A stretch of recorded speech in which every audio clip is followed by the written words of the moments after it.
جو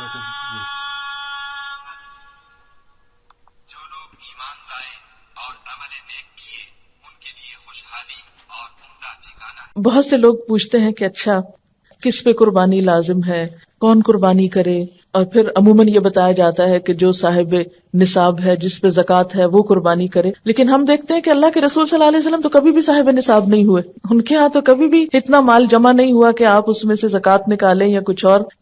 وہ تو جو آتا تھا دے ڈالتے تھے، اور یہاں تک حالت تھی تنگ دستی کی کہ حضرت عائشہ رضی اللہ تعالیٰ عنہا سے روایت ہے کہ جب سے آل محمد مدینہ میں آئے، یعنی آپ صلی اللہ علیہ وسلم کی فیملی جب سے مدینہ میں آئی، کبھی مسلسل 3 رات تک گندم کے آٹے کی روٹی سے سیر نہیں ہوئی، یہاں تک کہ آپ صلی اللہ علیہ وسلم وفات پا گئے۔ یعنی 3 دن بھی مسلسل روٹی نہیں پکی آپ کے گھر میں تھرو آؤٹ مدنی پیریڈ، پھر بھی آپ قربانیاں کرتے رہے۔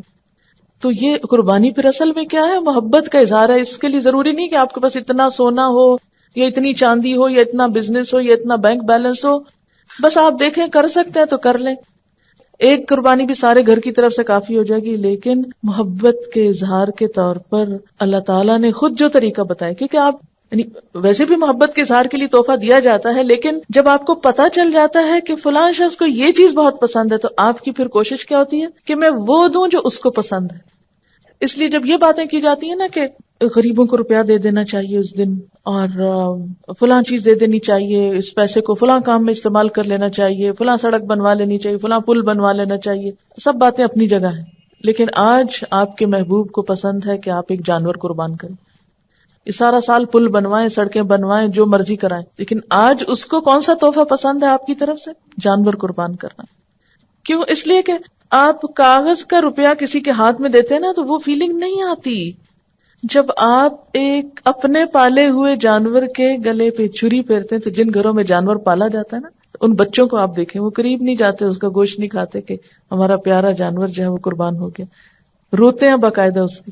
اور اس وقت جو دل کی حالت ہوتی ہے، وہ روپیہ کسی کو پکڑانے سے وہ جذبات نہیں پیدا ہوتے، اور یہ یاد دہانی ہے مسلسل، یا اللہ آج اس جانور کے گلے پہ چھری پھیر رہا ہوں، کل آپ نے مجھے طلب کیا نا تو میں بھی حاضر ہوں، میں اپنی جان بھی دوں گا آپ کو، کیونکہ محبت میں تو پھر کوئی بھی چیز بچا کے نہیں رکھی جاتی نا۔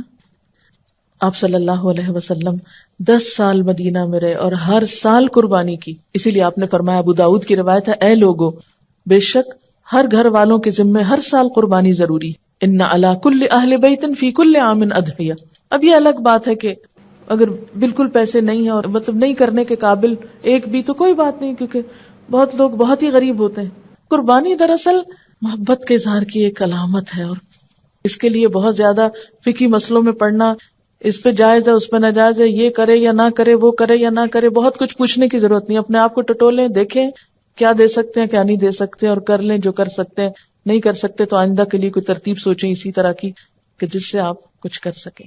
اور اگر کوئی وسعت کے باوجود قربانی نہ کر سکے تو اس کے بارے میں کیا فرمایا کہ جسے قربانی کرنے کی وسعت اور طاقت ہو اور وہ قربانی نہ کرے، وہ مسلمانوں کی عیدگاہ میں حاضر نہ ہو۔ اب یہ ہے کہ بعض حالات واقعی ایسے ہوتے ہیں کہ انسان نہیں کر سکتا، کوئی جان بوجھ کے نہیں ایسے کرتا، ہمت نہیں ہے۔ مثلا ایک شخص کی مہینے کی آمدنی 3000 روپے ہے، وہ تو بچوں کا دودھ بھی نہیں پورا کر پا رہا، 2 وقت کی روٹی نصیب نہیں، وہ کہاں سے قربانی کرے، چاہے اس کا دل کتنا بھی روتا ہو۔ ایسا شخص کیا کرے؟ ایسے لوگوں کو بھی اللہ نے ثواب سے محروم نہیں رکھا۔ ایک آدمی نے حضور صلی اللہ علیہ وسلم سے عرض کیا کہ میرے پاس قربانی کے لیے تو کوئی جانور نہیں، لیکن میرے پاس دودھ دینے والا ایک جانور ہے، یعنی میرے گھر میں ایک مثلا گائے یا بکری وغیرہ ہے، اسی کو کر دوں؟ تو آپ نے فرمایا نہیں، اس کو نہیں کرو، کیونکہ اسلام جو ہے نا ایک اعتدال والا دین ہے، دوسروں پہ ان کی وسعت سے بڑھ کے بوجھ نہیں ڈالتا۔ آپ نے فرمایا نہیں، بلکہ تو عید کی نماز کے بعد اپنے بال، ناخن اور مونچھیں کٹوا اور اپنے پوشیدہ بال مونڈ لے، بس اللہ تعالیٰ کے نزدیک یہی تیری پوری قربانی ہے۔ اسی لیے ہمیں کیا حکم دیا گیا ہے کہ ذوالحج کا چاند نظر آنے کے بعد نہ ناخن کاٹے جائیں، نہ بال کاٹے جائیں، نہ ہی شیو کی جائے، اور نہ ہی بال اکھاڑے جائیں، نو ویکسنگ، نو تھریڈنگ، نو پلکنگ۔ اور عید کی نماز کے بعد کیا کیا جائے؟ کیونکہ عام طور پر تو کیا ہوتا ہے، عید کی تیاری میں لوگ اپنے آپ کو سنوارتے بناتے ہیں، بچوں کے بال کٹوائے جاتے ہیں، حجامت کروائی جاتی ہے، لیکن اس عید کے موقع پر عید سے پہلے کچھ نہیں کرنا۔ عید کی نماز کے بعد جب دوسرے لوگ جانور کاٹ رہے ہوں گے تو آپ کے پاس جانور کاٹنے کو نہیں، تو اپنے ناخن کاٹ لیجئے، یہی آپ کی قربانی ہو گئی۔ یعنی جس کے پاس وسعت نہیں، اور جس کے پاس وسعت ہے قربانی کرنا ہے اس کے لیے بھی یہی حکم ہے. اور حاجی جو حج کرنے جا رہے ہوتے ہیں تو احرام کی حالت میں بھی ان بالوں کو، ناخنوں کو آپ ٹچ نہیں کر سکتے. تو اس طرح حج والے اور قربانی والے اور بغیر قربانی والے سب ایک چیز میں تو شریک ہو سکتے ہیں نا. یعنی اللہ تعالیٰ ہر ایک کو نیکی کا موقع دیتا ہے.